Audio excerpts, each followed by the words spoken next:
We know that, people like you and others are going to try to hold Speaker Boehner in line.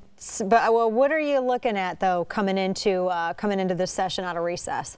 Well, we're supposed to have the bill before the Corker approach to the Iran treaty before the Rules Committee, and then we're going to they're going to, I would imagine, pass out a Rules Committee this vote that the House says we're in favor of or not in favor of the Iran treaty. It doesn't use the word treaty, but you and I know that's what it is. Yeah, it is. So the reason I'm trying to get before them is I have an amendment in the nature of a substitute, totally throw out the vote under the Corker bill, and it has a ton of findings of fact that basically the Corker bill was passed based on reliance by the president that it was not a treaty, quote in here from Kerry himself, that it was non-binding treaty or non-binding agreement, that it did not meet any of the requirements for being a treaty, and those things were relied on. Of course, you and I weren't fooled. We know what it was.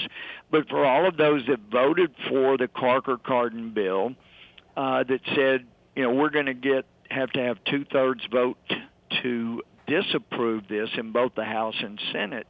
Well, once we realized after we saw it in July, at least what we saw of it, that it was a treaty, then it was very clear. You can't legislate changes to the Constitution with a Corker bill or any other legislation. That's right. So it still requires two-thirds vote. So my amendment in the nature of a substitute goes through all the findings that these were terrible misrepresentations that were made by the administration. Now that we've seen it, we've also found out there are side deals, representations that would have nothing to do with ICBMs. Is Congress aware of all of those side deals now? Have you been given the full information about? No. So you still don't even know exactly what you're supposed to be voting on? We still don't have that. And I was just informed that Peter Roscom is going to make a privileged motion to the fact that the Corker-Cardin bill requirements have not been met because we've not been provided the whole deal,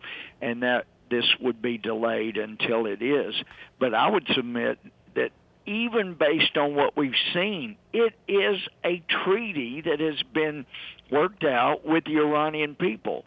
And, I mean, I've taken some strong stands, but this is the only thing I've been willing to say, look, if I know the leadership points me out, I'm a pain in the rear, but and they've looked into what it would take maybe to get me out. I don't think they could. Texas voters won't allow enough millions, but I have said, look, if you guys, you leadership, if you will treat this Iranian deal as the treaty it is, I won't run again. But I'm also giving you my word. If you just go along and treat this as that it complies with the Corker-Cardin bill and treat it as some kind of nonchalant agreement, not only am I running again, my number one goal every day of every year that I'm in Congress will be to get rid of every one of the Republican leaders. I'm hoping they'll wake up so we don't have to do that, but I'm telling you, this is the most outrageous. I just got back from Egypt Thursday last week, and I'm telling you, most everybody I talk to in the Middle East understands this is a threat to civilization as we know it. Right. Yeah, absolutely. And our children and grandchildren are going to have to be, actually probably even a lot sooner than that, we're going to have to be putting up with it. I want to move from... No kidding. The cowardice and the foolishness in this deal makes Neville Chamberlain's cowardice and foolishness just pale in comparison. Yeah, absolutely. That coupled with this refugee crisis that we've been seeing in Syria, it just doesn't, it just continues to get worse and worse. But those don't forget, and why is there a refugee crisis in the Middle East and in North Africa?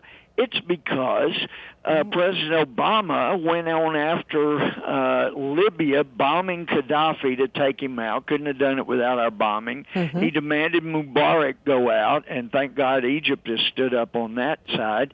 He has created shambles all over the Middle East. So the United States, with Barack Obama leading the way as our president, has created this migration crisis for the whole world.